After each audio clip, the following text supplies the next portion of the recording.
할렐루야. 예, 옆에 있는 분 축복하도록 하겠습니다. 이렇게 축복합니다. 오늘로 왕성한 시간이 되십시오 라고 축복하시기 바라겠습니다. 예.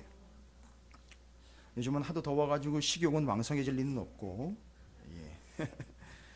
그래도 우리가 하나님의 말씀을 사모하며 그 진리를 사모하는 자리인 이 기도의 자리에 함께 하셨으니, 오늘도 하나님의 말씀과 그 기도로 여러분이 전념하시며 여러분의 삶에 그 은혜가 왕성하게 되시기를 주님의 이름으로 축원을 드립니다.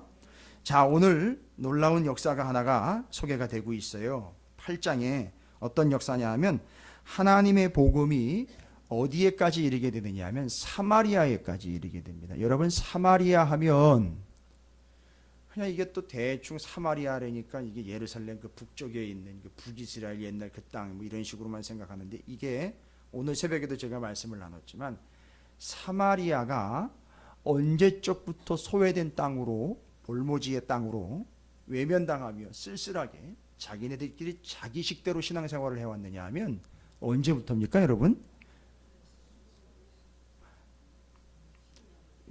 사마리아인이라는 것은 혼혈족이에요.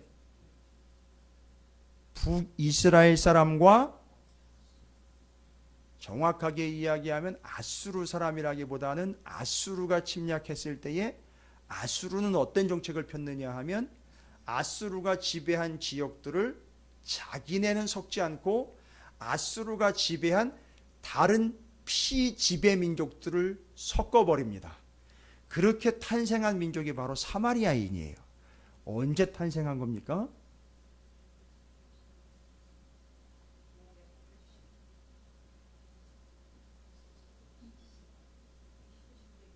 우리 교회부터 사경회를 해야 되겠네. 남의 교회 가가지고 다른 교회 가가지고 할 지금 상황이 아닌 것 같은데. 그렇죠. 예, 맞습니다. 예, 이렇게 좀 충격을 드려야지 좀 생각이죠.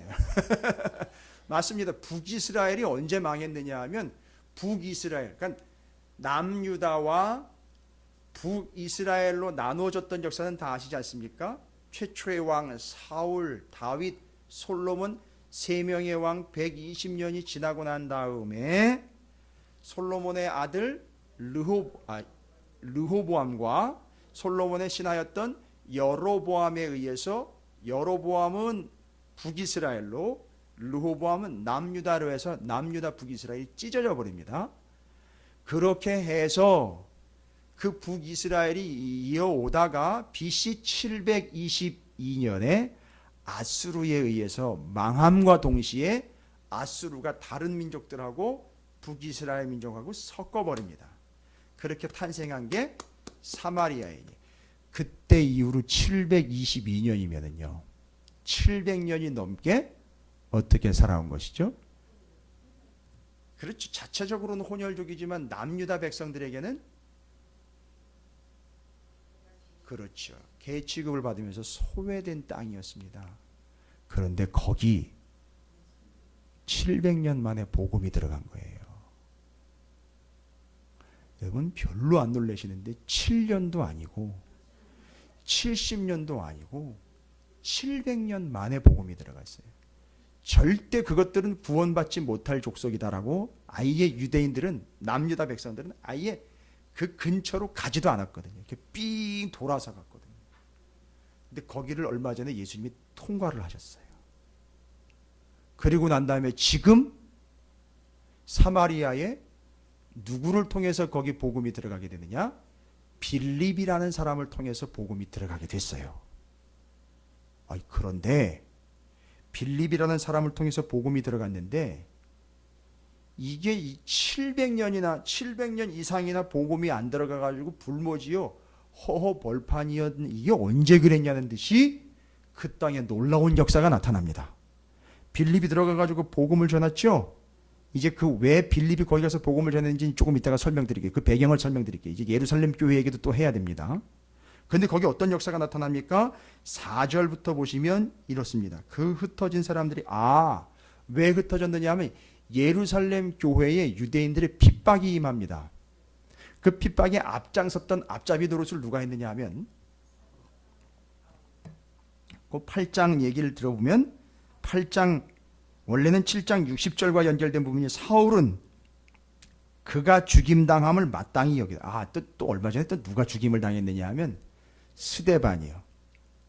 그 스데반이 죽임당하는 걸 마땅히 여기고 그날에 예루살렘에 있는 교회에 큰 박해가 있어 사도 외에는 다 유대와 사마리아 모든 땅으로 흩어졌다 그랬어요. 그래서 사마리아 땅으로 흩어져 간 사람이 누구냐 하면 바로 빌립이에요. 이 빌립이 누구냐 하면 여러분 예루살렘 교회에 위기가 왔잖아요. 두 가지 큰 위기가 왔었는데 여러분 기억하십니까?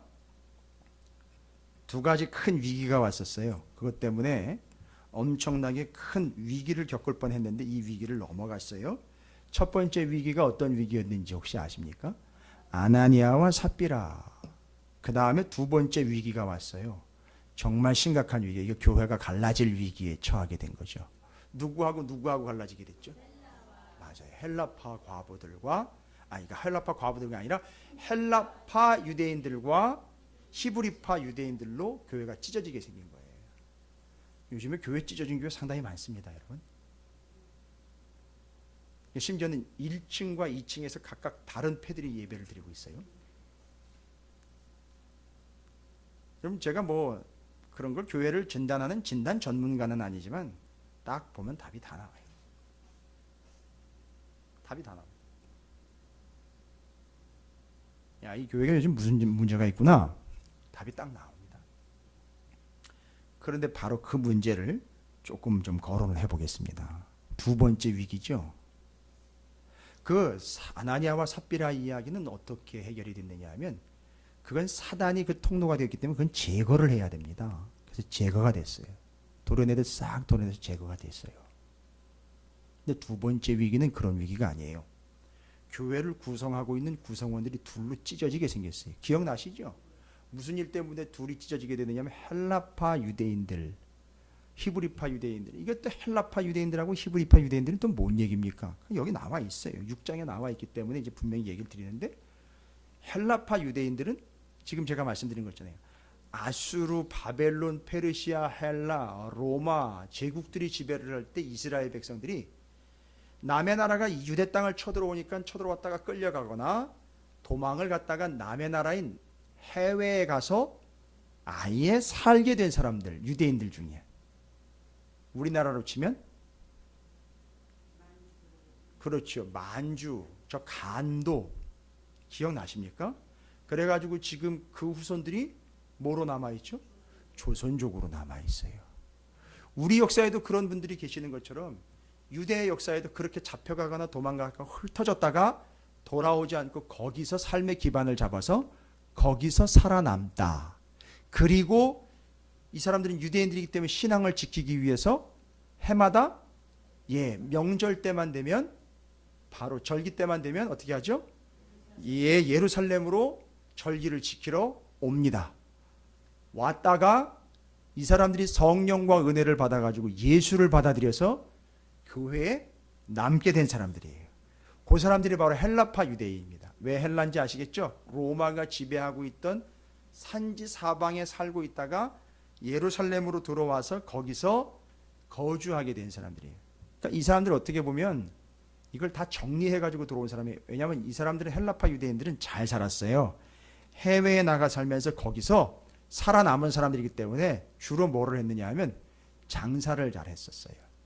금, 은, 세공 기술이 뛰어났습니다. 그래서 유대인들이 그걸 잘해요. 장사도 잘하고 이윤도 많이 남기고. 왜냐하면 이 유대인들이 옛날부터 그걸 좀 잘했어요. 그런데 그걸 헬라파 유대인들이 그렇게 해외에서 잘 살고 유대 땅으로 들어왔다가 가지 않고 남아 있었습니다. 그러니까 재산, 금전적인 거로 보면 히브리파 유대인들보다 헬라파 유대인들이 좀 더 잘 살았어요. 그러니까 교회에 헌금을 할 때도 좀 더 많이 했겠지요. 그런데 아니 식당에서 반찬을 나눠주는데 생선 가운데 토막은 히브리파 과부들한테 주로 가고 대가리하고 꼬랑지만 헬라파 과부들한테 가는 거예요. 야 이거 뭐 의도 있는 거 아니야? 막 이러면서 이제 난리가 난 거예요. 야 이게 뭐 그러니까 사도들은요 제자들은요, 아니 우리가 신경 써서 나눠준다고 나눠줬는데 목사가 늘 고민하는 거잖아요. 분명히 본질과 본심은 그게 아닌데 아니 성도들이 자꾸 오해를 합니다. 저도 여러 번 겪었어요. 아니 본질이 그게 아니거든요. 아 근데 자기 멋대로 생각하고 자기 마음에 안 드니까 아니 이러니 저러니 말이 많으면서 아니 그걸 혼자만 가지고 있으면 되는데 괜히 옆 사람 쿡쿡 찌르면서 이게 들어봤어? 뭐 이런 식으로. 아니 저 목사가 저랬는데 저게 맞는 얘기야? 뭐 이런 식으로. 아니 저래도 되는 거야? 뭐 남의 교회에서는 뭐 제가 별 얘기 다 들었어요. 뭐 남의 교회 목사 사례비가 얼마인지 얘기까지도 제가 다 들었어요. 예, 참 같지 않아서요. 그런 얘기 우리가 논외거리잖아요. 이거 본질이 아니잖아요. 그러니까 그렇게 되는 거예요. 영혼이 피폐해지면 그렇게 됩니다. 그러니까 자기는 스스로 뭐 헬라파 유대인도 아닌데, 예, 뭐 그런 얘기 하는 사람들 보면 뻔해요. 뭐 하지도 않으면서 얘기하는 건 뻔한데, 근데 여기 헬라파 유대인들은 그게 아니었어요. 큰 역할을 감당을 했는데, 아 이게 구제하면서. 근데 여러분 초대교회 특징이 뭐였죠? 그들 가운데 어떤 사람이 하나도 없었다? 가난한 사람이 하나 없었다. 여러분 이거 오해하시면 안 된다 그랬어요. 그 공동체 구성원들이 가난한 사람이 하나도 없었다라는 이야기를 오해를 해가지고 교회에서 뭐 헌금 다 받고 땅 다 받고 뭐 집 파는 거 다 받아가지고 교인들한테 이렇게 일일이 지분처럼 뭐 나눠준 것처럼 생각을 하고 있어요. 이 세상에 그런 얘기는 어디서 들었는지. 아니 교회가 다단계예요? 그런 거 절대 한 거 아닙니다. 절대 그 나눠준 거 아니에요. 교회의 재산을 돈으로 해가지고 이렇게 나눠준 게 아니에요. 분배한 게 아니고 거기 가난한 사람이 하나도 없었다는 얘기는 가난하다라는 말은 제가 오늘 이렇게 저희 집 벽을 보다가 저희 집 벽에 이게 액자가 하나가 있어요. 여호와는 나의 목자시니 내게 부족함이 없으리로다. 그거를 영어로 표현을 한 걸 딱 보니까 not in want라고 써 있어요. 무슨 얘기냐면 부족함이 없다라는 말을 어떻게 표현했냐면 더 이상 내가 원하는 게 없습니다. 뭔 얘기예요? 충분하다는 얘기고 거기 가난한 자가 없다는 얘기는 스스로 뭘 느끼는 사람이 없어요? 아, 왜 이렇게 살아? 돈도 없고, 먹을 것도 없고, 맨날 꼬랑지나 먹고, 막 이런 부족함을 느끼는 사람이 없었다는 것이 다 부자였다는 얘기가 아니에요. 균등 분배가 아닙니다. 돈이 있건 없건 스스로가 무슨 생각을 하냐? 나 이것도 필요하고 저것도 필요하고 그런데 나는 왜 이것도 없고 이런 마음을 가진 사람이 단 한 사람도 없었다는 거예요. 그러니까 무슨 얘기냐면 그렇게 좀 부족함이 있을 것 같으면 어떤 일이 발생이 되느냐면 옆에서 함께 나누어 먹고 나누어 썼다는 얘기지 교회에서 돈을 나눠줘가지고 재의 분배를 이루었다는 게 아니에요. 옛날에 어떤 이상한 교회에서 그 짓을 했었어요. 교회가 이상한 사업을 해가지고 교인들한테 이익금 나눠준다고 그래가지고 교회가 다단계 역할을 했었어요. 그때 이 말 다 오해한 거죠. 그런데 그런 교회에 부족함이 없도록 하기 위해 너무너무 애를 썼잖아요. 사도들도 그렇고. 근데 문제가 생긴 거잖아요. 구제에서 빠져버린 거죠. 헬라파 과부들이. 그럼 왜 그런 생각이 생겼을까요? 왜 그런 일이 생겼을까요? 기본적으로 제가 설명드린 내용이 근거예요. 왜냐하면 헬라파 유대인들이 이제 돈이 좀 있다 보니까 생각을 그렇게 했겠죠. 아니 조금 덜 이렇게 좀 나눠줘도 오해 없겠지. 왜냐하면 그들은 또 이렇게 가지고 있으니까 있는 게 좀 있으니까. 웬걸요? 사람인데요. 사람인데요. 생각해보세요. 사람인데 아무리 부자라도 교회에 왔는데 남들 다 떡 나눠 먹는데 당신 부자니까 그냥 가서 이러면요. 참내만 당연한 거예요. 그런데 문제는 그런 오해나 그런 잘못된 어떤 계기로 인해서 생긴 게 아니라 무진장 신경을 썼다는 거예요. 이거 잘 나눠주려고요. 이거 잘 챙기려고 부족함 없게 하려고 교회에서 사도들이 엄청 신경을 썼는데 결국 일이 터진 거예요. 그러니까 문제는 뭐죠? 잘못 나눠준 게 문제가 아니라 아무리 잘 나눠줘도 아무리 잘해도 이 문제 말고 또 다른 문제가 또 터진다는 거예요. 이유는 그 문제가 발생된 이유는 지혜롭게 나눠주지 못한 데 문제가 있는 게 아니라 다른 데 있었던 거예요. 자, 그러면 그 뭘 봐야 되냐? 근본적으로 그 너머에 있는 본질적인 문제를 봐야 되는 거예요. 이 문제뿐만이 아니라 그 본질적인 게 해결이 안 되면 어떻게 된다는 거죠? 또 다른 문제가 또 나온다는 거예요. 됐습니까? 여러분, 우리 찾으시는 교회도 분명히 그럴 수 있어요. 그 문제 아니면 또 문제 가지고 또 얽어매고 또 개인이 왈가왈부하면서 또 문제를 일으켜요. 잘 보세요. 본질은 그게 아니에요. 그 문제가 문제가 아니라는 거죠. 그 뒤에 있는 본질적인 문제라는 거죠. 제가 그래서 새벽 기도 때 잠도 덜 깨신 분들 오셨는데 제가 일 이상한 짓까지 다 하면서 그걸 설명을 드렸는데 잘 보세요. 제가 앞에다가 이렇게 손을 이렇게 지금 이렇게 놨어요. 여러분 제 얼굴 보이시죠? 예? 얼굴 보이시죠? 근데 잘 보세요. 제 손가락 몇 개로 지금 되어 있습니까? 손가락이 몇 개예요? 예? 정확히 잘 보세요.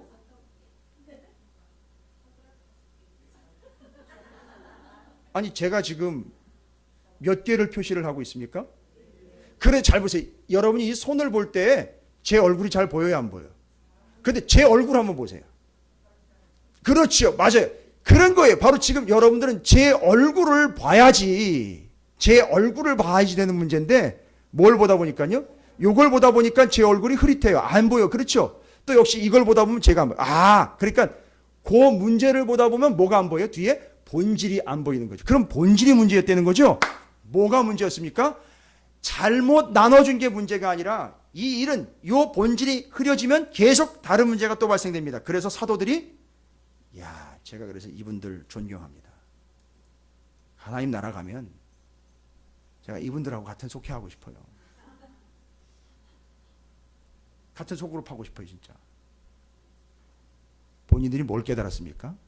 이게 지금 분배가 잘못된 게 아니다. 뭐가 문제냐? 말씀드린 6장 2절이에요. 뭐죠? 12사도가 12사도뿐만 아니라 또 누구를요? 모든 제자를 불러놨어요. 지금 이 기본적으로 이 공동체는요. 무리 어영부영 따라다니고 쫓아다니는 사람들은 없었어요. 다 사도 아니면 제자들이에요. 그렇죠? 불러놓고 우리가 제 이제 얼굴을 여러분이 손가락을 본 게 아니라 제 얼굴을 봤을 때 이제 그 뒤에 제 얼굴이 뚜렷하게 보이는 것처럼 바로 본질적인 문제가 발생이 된 거예요. 확인이 된 거죠? 뭐래요? 말씀을 제쳐놓고 접대를 일삼는 것이 마땅치 아니하다라고 분명히 깨닫게 됐어요. 뭐 했다는 거죠?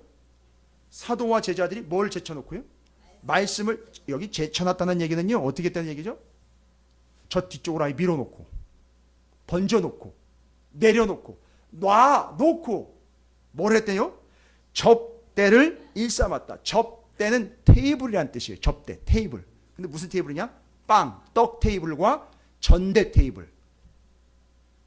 그러니까 시장 가면 흔하게 보이는 거예요. 장사할 때 쓰는 테이블인데 거기 빵 놓고 돈 놓고 세관에서 그 돈 때문에 그거 계산하는 테이블 있죠.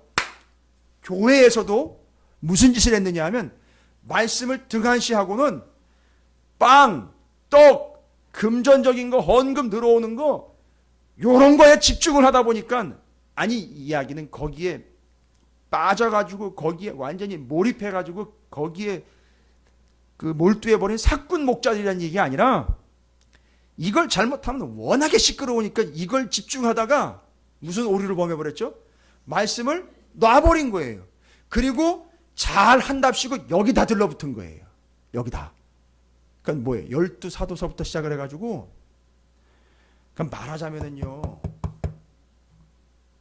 주일날 저 주방 가가지고 생선 토막 가지고선 이게 몇 등분을 해야 돼. 목사가 거기 가지고 그거 하고 있는 거예요. 그리고 또 저 배식하는데 거기서 이건 잘 나눠줘야 된다고 서가지고선 스톱! 요건 요 사람한테 주고 요건 요 사람한테. 이런 거 하고 있는 거예요.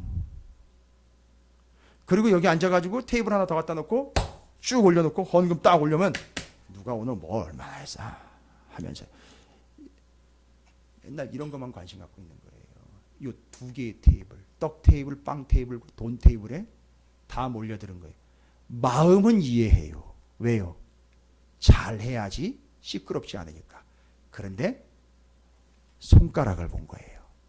그 뒤에 있는 본질을 봐야 되는데 그 뒤에 있는 본질이 흐려지면서 이런 일이 발생됐다는 걸 사도들이 정확하게 찝어냈어요.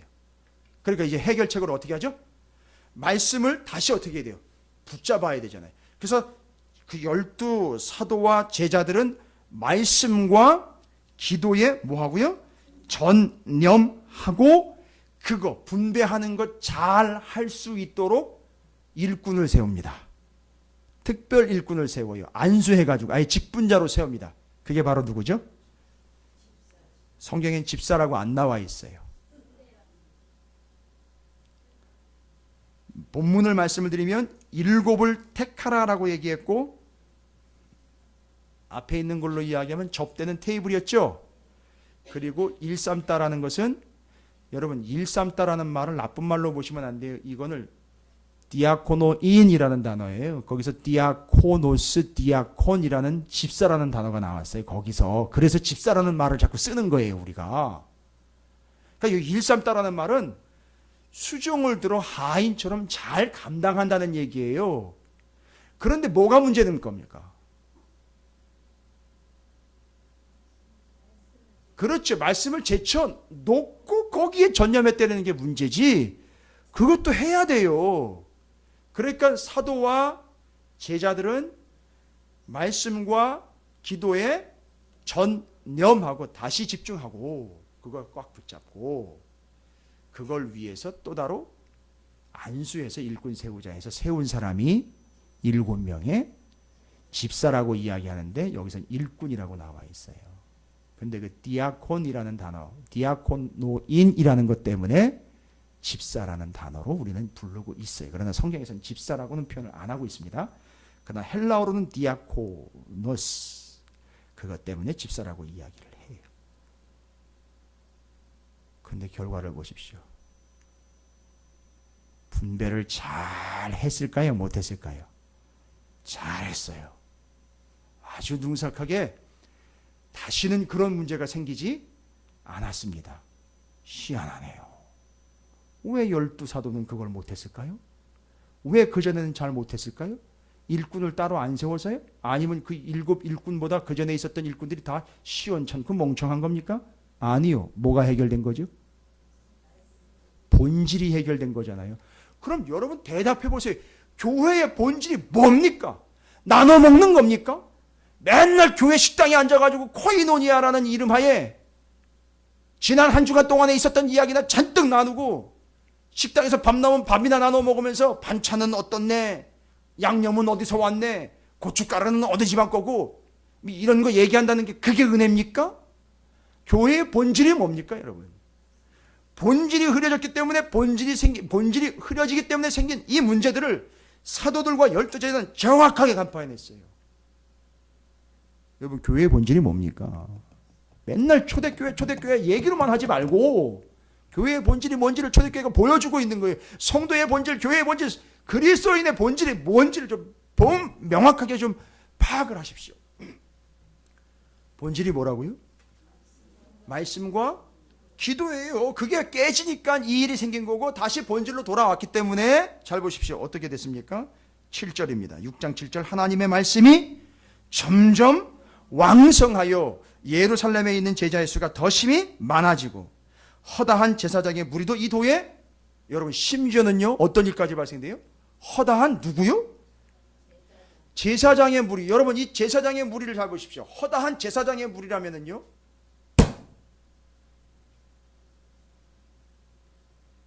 요거 고민되지 않으세요? 이 제사장의 무리가 어쩌다가 여기까지 끼어들게 되었나? 제사장은 지금 위치가 어딘데요?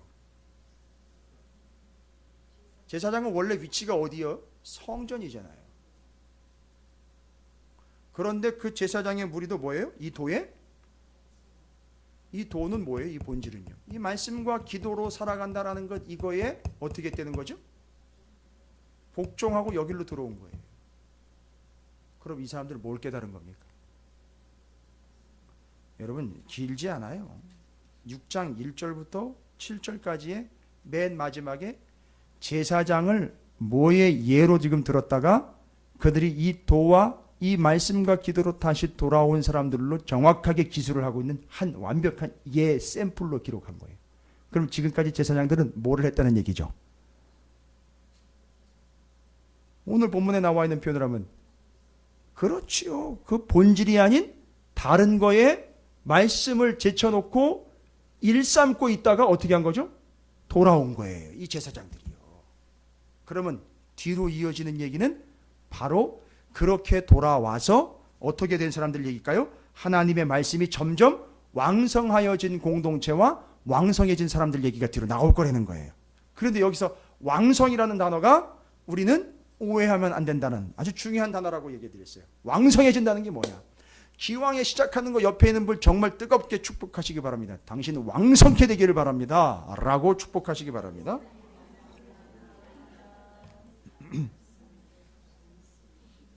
여러분, 이 식욕 아니에요. 이거 뭐 우리가 그냥 일반적으로 알고 있는 식욕 왕성해지는 이야기 이런 얘기 아니에요. 여기 왕성이라는 말은 이번 일주일 내내 제가 자다가도 잠꼬대로 할 정도로 자주 언급했던 헬라어로는 아욱사노라는 단어예요. 아욱사노. 근데 왕성하게 되다라는 말의 뜻은 많아진다, 풍성하다라는 뜻이 아니고요.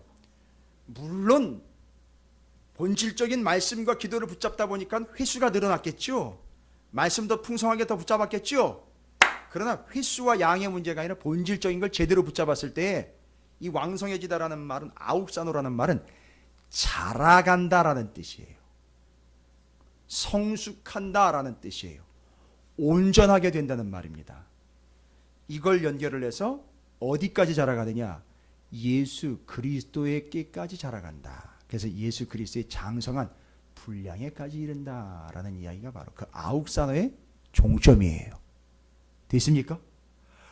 그러니까 지금 이 초대교회는 사람이 많아지거나 예산이 많아지거나 뭐 양이 많아지는 왕성함이 아니라 이 말씀이 곧 그 공동체와 성도들을 어떻게 되는 거죠? 자라게 하고 성장시키며 온전하게 하고 성숙시키고 있다라는 걸 이야기하고, 첫 번째 제가 여러분 통해서 오늘 본문에서 6장 1절부터 7절까지의 본문에서 교회의 본질이 뭔지를 확인하시라 그랬죠. 교회의 본질은 말씀과 기도예요. 그걸 통해서 그 공동체와 성도들이 어떻게 됐다는 얘기죠? 왕성해졌다는 얘기죠. 왕성해졌다는 말의 본질은 헬라어로 아욱사노, 곧 그들이 성숙, 성장, 온전하며 자라간다. 누구에게까지요? 예수 그리스도에게까지. 여러분, 이거 다 해결된 거예요. 다 해결됐다고요. 그런데 오늘날 교회들이 이 본질을 내려놓고 여전히 지금 다른 걸 일삼고 있어요. 프로그램을 일삼고 있는 거고, 구제라는 명목 하에 세상적인 걸 일삼고 있는 거예요. 그러니까 안 되는 겁니다. 될 리가 없어요. 그럼 제가 이 이야기를 드리면 뒤는요, 이제 이 뒤로 이어지는 7장과 8장의 내용은 이렇게 왕성해지는 이야기들에 대한 실질적인 예를 들고 있다는 거죠. 첫 번째로 사람이 등장합니다. 본문에서는 그 교회가 점점 왕성해졌다라고 예루살렘 교회 공동체가 왕성해진 걸 이야기합니다. 그 다음에 한 사람 이야기를 합니다. 아주 왕성하게 활동을 펼치고 있고 아주 왕성하게 영향력을 펼치고 있는 그 사람, 죽음으로써 그 일을 완수해내는 사람, 바로 누구죠? 스데반이에요. 스데반이 왜 왕성한 자가 되었느냐?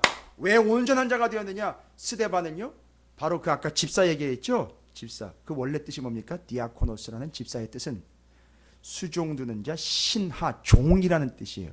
와우. 그 사람이 공회원들 앞에서 그렇게 목숨을 걸고 하나님의 말씀을 왕성하게 전할 수 있었던 이유는 뭘까요? 그러니까 스데반이 말씀을 전한 내용을 쭉 보십시오. 그 내용에, 여러분, 그 내용에 소개된 사람들 있잖아요. 구약 성경에 소개된 사람들 5명을 대표적으로 이야기했는데 가운데 센터에 누가 있죠? 모세가 있습니다. 모세 앞에 아브라함과 요셉, 모세, 다윗, 솔로몬, 이 5사람이 역시 어떤 사람이냐면, 이 사람들이 역시 어떤 사람이죠? 왕성한 사람들이에요. 말씀과 기도의 사람들이었고 하나님의 약속이 이루어진 사람들을 정확하게 포인트를 찝어가지고 스데반이 그 공회원들 앞에서, 그러나 그 공회원들 70명 이상은 다 어떤 존재라는 거죠? 너희가 목이 곧아가지고 귀, 마음에 할례를 받지 않고 듣지 않는 존재들. 니들은 바로 어떤 존재라는 거죠? 왕성하지 않은 존재들. 다른 걸 일삼고 있는 존재들이라고 정확하게 찔러. 그러니까 그 소리를 들으니까 열받은 거예요. 70명이. 그러니까 죽여라 죽여라 해가지고 돌로 그냥 그 자리에서 쳐서 죽인 거란 말입니다. 그게 그 얘기인 거예요. 그러나 스데반은요, 아랑곳하지 않고 거기서 담대하게 전합니다. 그가 아욱산호한 존재, 곧 하나님께서 왕성케 했다라는 증거는 그는 그냥 집사라는 호칭만 받은 직분자가 아니었어요. 그건 진짜 집사였어요. 진짜 집사. 뜻으로 보면 진짜 신하였어요. 진짜 종이었습니다. 누구의 신하, 누구의 종이었습니까? 하나님의 충실한 신하였어요. 그리고 그 사람 특징 중에 하나가 끝부분에 뭐라고 나와 있죠? 죽기 전에 그의 얼굴의 표정이 어땠다? 천사와 같다. 천사와 역할이 뭐예요? 천사요. 요즘엔 천사가 커피집 점주가 됐잖아요. 그렇게 분위기 좋은 데서 그렇게 날개 하얗게 해가지고 얼굴 이상하게 아주 뽀샤시 해가지고 뽀샵 처리해가지고선 천사들을 그런 식으로 사용을 하잖아요. 그죠? 광고로 사용하고. 그런 몽환적인 분위기가 아니에요. 천사는요, 하나님이 감당하라고 하는 사명을 목숨 걸고 감당하는 비장한 존재예요.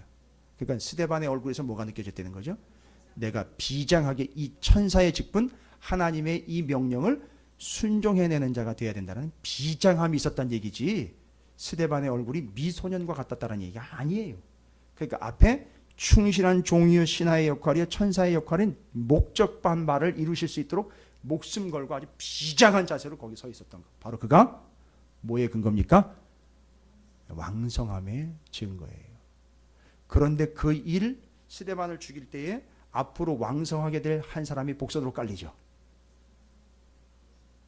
앞으로 더 왕성하게 될 사람 하나가 복선으로 쫙 깔려요. 그리고 그 경험을 나중에 자기도 역시 하나님의 신실한 종, 신하가 되어서 그 복음을 전함에 하나님의 사역을 감당하는 비장한 존재, 바울서신 13권, 이제 이 뒤로 13장 이후부터 누가 중심으로 얘기해요? 사도 바울인데 여기는 사울. 그러니까 사울이 서신서마다 뭐라고 얘기를 해요? 자기를 소개할 때 하나님의 종된 나 바울이라고 할 때 그 종이라는 말을 써요. 자기가 누구를 의식했겠습니까?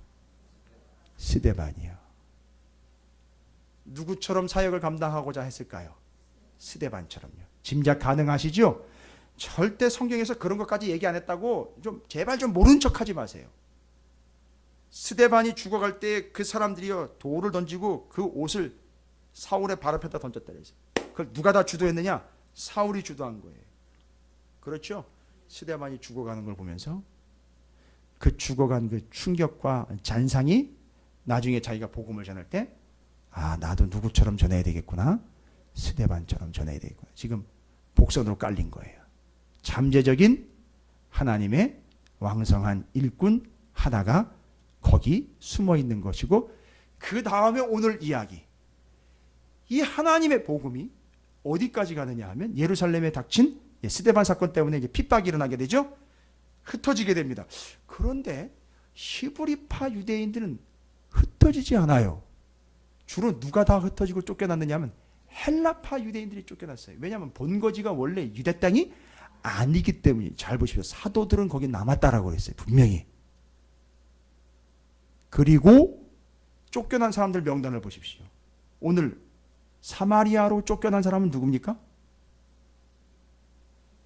얘기 드렸잖아요. 돌에 맞아 죽은 사람은 누구예요? 그 다음에요. 사마리아로 쫓겨난 사람은요? 빌립이에요. 그럼 잘 보십시오. 그 스데반하고 빌립하고 공통점이 있는 거 여러분 아세요? 맞아요. 그 둘 다 무엇을 위해서 세움받은 사람들이죠? 그 접대 일 삼으라고 세워놓은 거예요. 아예 너희들은 그 역할. 그런데 이 사람들이요 접대를 일 삼으면서 어떤 역사가 나타나냐면, 사도들이 뭐와 뭐를 붙잡으니까 말씀과 기도를 붙잡다 보니까 접대와 말씀과 기도가 따로 간 게 아니라 이 접대를 일삼는 이 사람들에게 말씀과 기도가 어떻게 됐어요? 왕성하게 돼버린 거예요. 이 사람들한테. 그러다 보니까 이 일과 그 일이 분리가 되는 게 아니라 그 일을 하면서 왕성하게 된 결과 그 일도 하고 복음 전하는 일도 감당을 하게 된 거예요. 이런 놀라운 역사가 나타난 거지 스데반이 자기 일을 뒤로 하고 쓸데없이 나댔던 게 아니라는 거예요. 그렇게 오해하면 큰일 납니다. 그런데 어쨌든 그 중에 하나가 빌립이었어요. 빌립이요. 어디로 갑니까? 사마리아로 갑니다. 사마리아에 가서 잘 보십시오. 오늘 저는 뭘 증명하려고 하는 게 아니에요. 이 왕성함의 역사를 좀 여러분이 충분히 좀 경험하시라고 말씀드리는 거예요. 사람으로 치면 초대 교회 그 공동체의 왕성함 사도들이 말씀과 기도를 다시 붙잡아가지고 그들이 왕성해졌고 거기에 예로 스데반이 나옵니다. 앞으로 이제 바울 서신 열세권을 기록할 사도 바울이 잠재적인 왕성한 일꾼으로 거기 기록이 되어 있고요. 그 다음에 빌립이 또 왕성한 사람으로 등장을 해요. 그 사람이 사마리아의 복음을 전해 700년 만에 마치 누구의 역할을 감당하는 예수님처럼 역할을 감당을 해요. 여러분 스데반 죽을 때예요. 두 가지 말하거든요. 두 말하고 죽습니다. 우리는 두 말도 안 하고 죽는다 그러죠. 근데 스데반은 딱 두 말하고 죽어요. 뭐라고요? 내 영혼을 받으소서 하다음에 저들을 용서해 달라는 거죠. 그거 누가 얘기한 거예요? 이거 놀랍지 않습니까? 누가 죽음의 상황에서 이런 식으로 기도를 합니까? 누구의 기도를 그대로 카피한 거죠? 예수님의 기도를 카피한 거예요. 뭐 때문이죠? 이렇게 될 수 있는 건 그 사람이 왕성한 사람이기 때문에 그래요. 어디에까지 자란 거죠? 예수 그리스도에까지 자란 거죠? 그러니까 예수님처럼 예수 그리스도에까지 자랐다는 얘기는 예수님처럼 뭐 할 수 있다는 얘기죠? 죽을 수 있다는 얘기인 거예요. 그렇게 됐어요, 스데반이요. 여러분 본문 천천히 곰씹으면서 읽으시면 엄청난 은혜의 내용들이 그 속에 배어 있어요. 마치 하나님한테 죄송한데 이게 이해하시기가 쉽지 않아가지고 제가 돼지 등뼈에 있는 그 골 빼먹는 것처럼 그 속속 빼먹을 수 있는 그런 놀라운 은혜의 말씀들이 이 안에 다 담겨 있단 말입니다. 다슬기를 이게 바늘로 해가지고 싹 빼먹는 것처럼 그렇게 촉촉 빨아먹는 그런 은혜가 있다는 얘기입니다. 이 말씀 속에. 자, 빌립이 그 왕성한 자가 쫓겨난 자잖아요. 흩어진 자가 됐잖아요. 쫓겨난 자가 됐는데 절대 쫓겨난 자가 아니에요. 그래서 예루살렘 교회에 뭐가 핍박이 어떻게 됐죠? 아주 극심한 핍박이 일어납니다. 그러나 여러분 그 극심함은 무엇을 이길 수 없다. 오늘 새벽에 얘기한 겁니다. 왕성함을 이길 수 없다.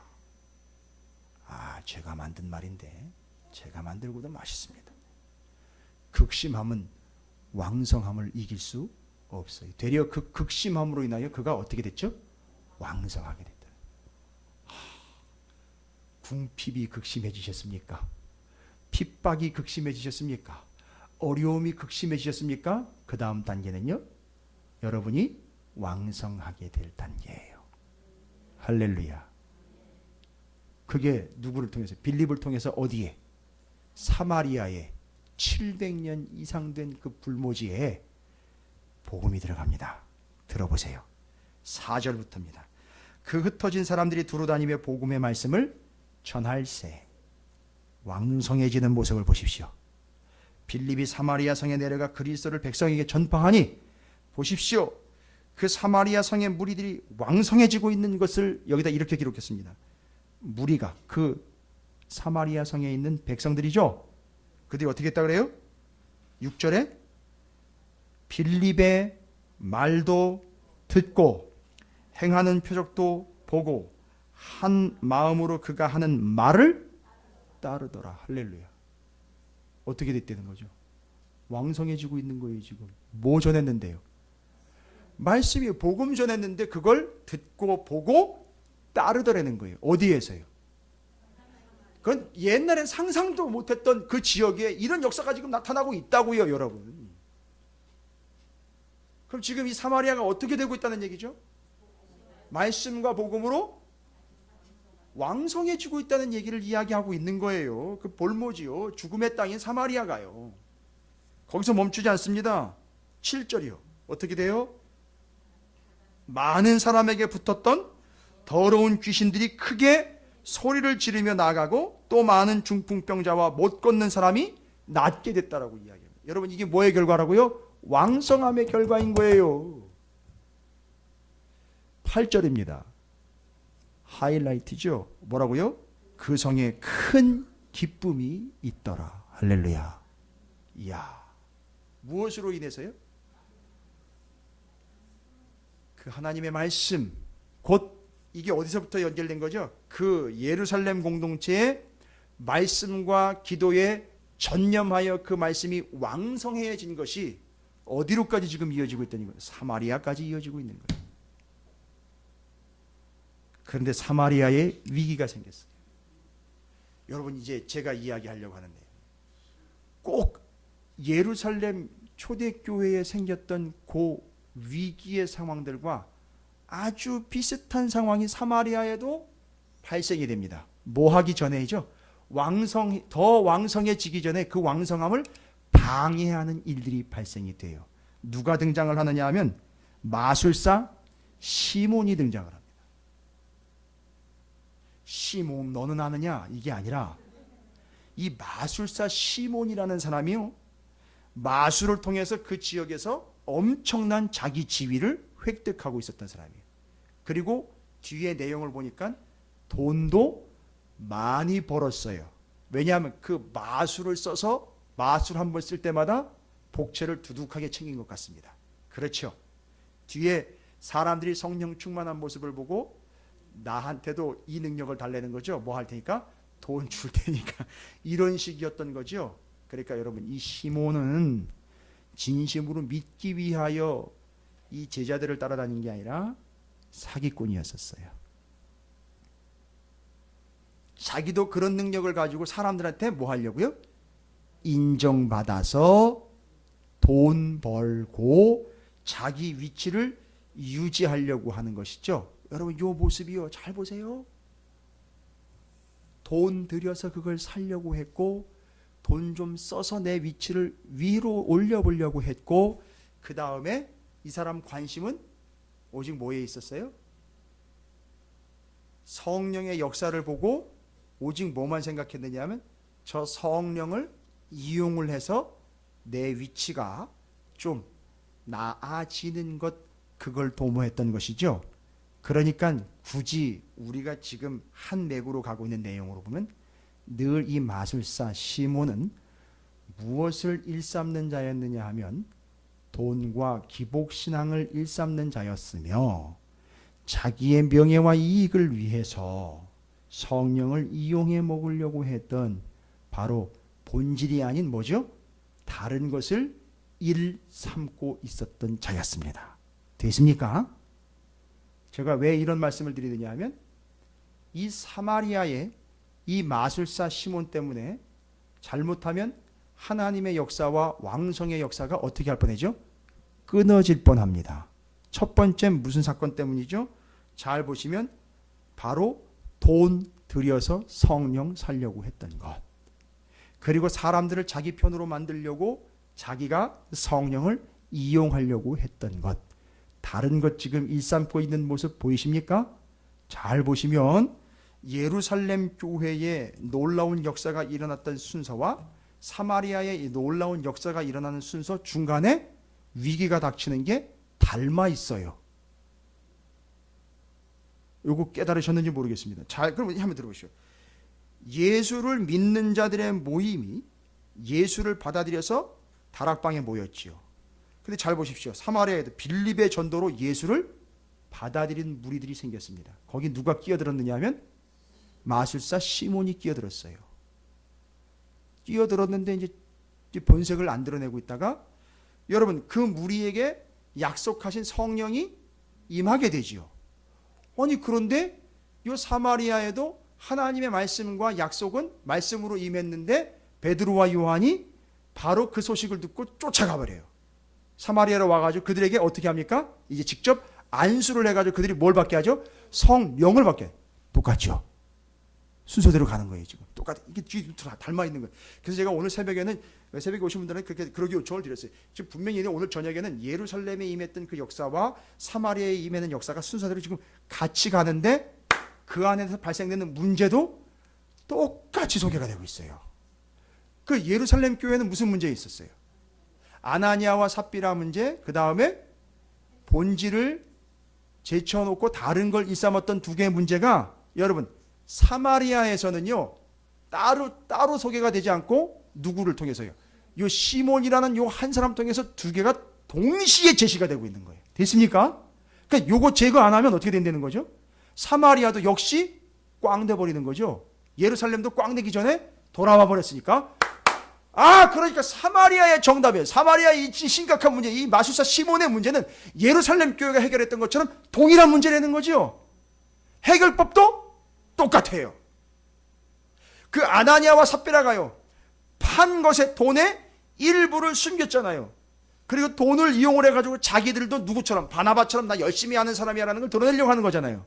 다른 걸 일삼는 거죠. 성령을 속이려고 했죠. 성령 돈 주고 살려고 하는 거죠. 똑같죠. 바로 그 두 위인들 이야기가 이 마술사 시몬으로 사마리아에서는 동일하게 등장하고 있는 거예요. 와. 그러니까 사람들은요, 사마리아를 어떻게 볼 수 있죠? 그까지 동네, 그 옛날부터 아주 그냥 쓰레기들만 모여 살고 있는 동네인데 거기에 뭔 역사가 있고 뭔 선한 게 있을 수 있겠어라고 이야기를 할 수 있는데, 이 두 이야기를 탁 듣는 순간 사마리아 역시 어디랑 같은 동네가 돼버린 거죠? 예루살렘과 같은 동네가 된 거죠. 뭐 때문에요? 복음 때문에요. 여러분, 이건 되게 깊은 내용이에요. 그냥 예화거리나 듣고 웃음이나 웃다가 말아버리는 그런 설교를 통해서는 절대 전달이 안 되는 내용입니다. 이거 왜 이렇게 왜 이렇게까지 신경 쓰시는 겁니까? 분명히 얘기했잖아요. 너희가 성령이 너희에게 임하시면 너희 권능을 받고 온 유대와 사마리아와 됐지요. 유대 됐지요. 지금 사마리아 됐지요. 땅끝 누구한테 가야 돼요 지금? 아까 복선으로 깔아놨잖아요. 누구요? 세계 땅끝까지, 내가 땅끝까지 가야 되겠다라는 얘기를 자기가 표현을 했어요. 이것 때문에 땅끝까지로 내 증인이 되어야 된다는 예수님 말 때문에 자기가 땅끝이라는 표현을 직접 썼다고요. 지금 여기는 자기는 처음에는 그걸 핍박하는 자로 섰는데 스데반 죽고 빌립이 그 복음 전파하는 거 이거 다 알고 있기 때문에 자기가 땅끝이라는 표현을 썼고 자기가 땅끝으로 가겠다라고 해요. 스페인으로 가겠다라고 얘기를 했어요. 누굽니까? 사도 바울이요. 그러니까 그것 때문에 이렇게 되는 거예요. 지금 예루살렘, 사마리아, 땅끝, 이게 안 됐으면 오늘날 여기 어디 시흥 빌딩 5층의 교회가 세워지고 여러분이 예수를 믿습니까? 그게 안 되면은요, 그게 된 거예요. 제가 이 본문을 이렇게 연결을 해가지고 두 부분을 사마리아와 예루살렘을 놓고 봤는데, 예루살렘에 있는 사람들은 이제 사마리아 아주 우습게 봤죠. 그런데 아니요, 복음이요. 본질이 뭡니까? 본질, 말씀과 기도에 있어서는 사마리아도 땅끝도 다 왕성해야 할 대상이라는 얘기예요. 할렐루야. 그리고 그 복음이 오늘날 나에게까지 온 거예요. 그러니까 나 역시 포인트와 목적은 뭐가 되어야 되냐면 왕성함이에요. 할렐루야. 그러면 그 왕성함의 핵심 키워드는 뭐냐? 답이 다 나왔잖아요. 말씀과 기도요. 그거 놓고 다른 거 일삼는 건 끝장난다는 겁니다. 됐습니까? 아주 클리어하고 깔끔하게 정리되셨습니까? 예, 맞아요. 교회뿐만 아니라 성도들도요, 그건 놓고 다른 것을 일삼고 있는 건 아닌지 지금 심각하게 바라봐야 됩니다. 그래서 교회 안에 문제가 발생됐습니다. 마술사 시몬의 문제가 발생됐어요. 이거 해결됩니다. 해결되고 난 다음에 뒤에 결과가 또 보이잖아요. 그래서 예루살렘 교회는 어떻게 됐다 그랬죠? 그렇게 해결되고 난 다음에 9절에 하나님의 말씀이 점점 왕성하여 예루살렘에 있는 제자의 수가 더 심히 많아지고 허다한 제사장의 무리도 이 도에 복종하더라 라고 이야기했는데, 사마리아 이야기는요 뭐라고 나옵니까? 여러분 4장 25절 보십시오.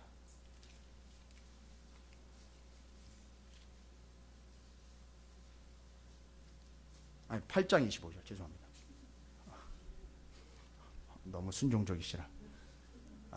8장 25절에 사마리아 지역의 말씀이 왕성하여지는 내용을 이렇게 표현했어요. 8장 25절 두 사도가 주의 말씀을 사마리아 그 핵심부에서 전하고 난 다음에 사마리아 성에서 전하고 예루살렘으로 돌아갈 때 어떻게 됐어요? 사마리아인의 여러 마을에서 복음을 전하니까 그 여러 성이 다 뭐가 된 거죠? 복음을 받아들여서 그게 어떻게 된 거죠? 왕성하게 된 것을 이야기하는 거. 똑같죠. 예루살렘과 사마리아 이야기가 똑같아요.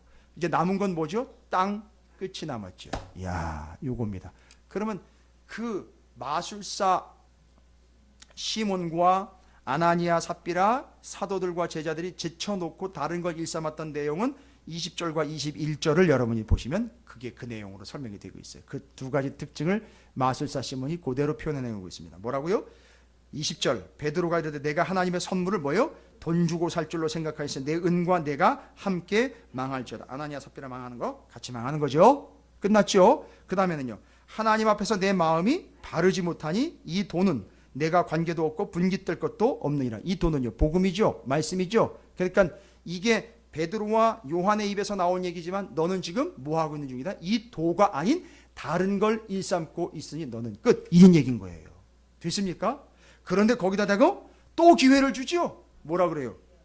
그러므로 너는 이 악함을 회개하고 주께 기도하라. 뭐와 함께죠? 말씀과 기도로 돌아오라는 얘기를 하고 있는 거예요. 그런데 이 사람이 이걸 제대로 이해하면 말씀과 기도로 본질로 돌아오면 사는데 이 사람은 그럴 마음이 없어요. 너 죽는다는 얘기를 하니까 당장 그 위기는 모면하려고 그냥 목숨만은 좀 살려주십시오. 이렇게 되고 있는 거죠. 그래서 이 사람은 끝난 겁니다. 그러나 사마리아에는 어떻게 되죠? 마술사 시몬 제거되고 사마리아가 그 말씀과 복음으로 왕성하게 됩니다. 여러분 결론 낼게요. 여러 가지 이야기를 드렸으나 한 맥으로 정리가 되셨을 것을 믿습니다. 예루살렘도 사마리아도 스데반도 바울도 빌립도 스데반이 설교에 인용한 구약 성경의 5명의 인물들도 모두가 다 이 모든 상황과 사건과 상황 인물들이 모두가 다 무엇을 염두에 두고 지금 말씀하고 있다는 거죠? 왕성함이라는 거죠. 그 결과 우리에게까지 복음이 왔다는 얘기죠. 예, 여러분 우리는 그런 존재가 되어야 됩니다. 근데 그것의 근본적인 본질은 바로 말씀과 기도, 그것에 전념하고 아닌 것을 일삼는 우리의 삶을 빨리 돌이켜야 한다라는 것을 이야기합니다. 이게 교회고 이게 성도입니다.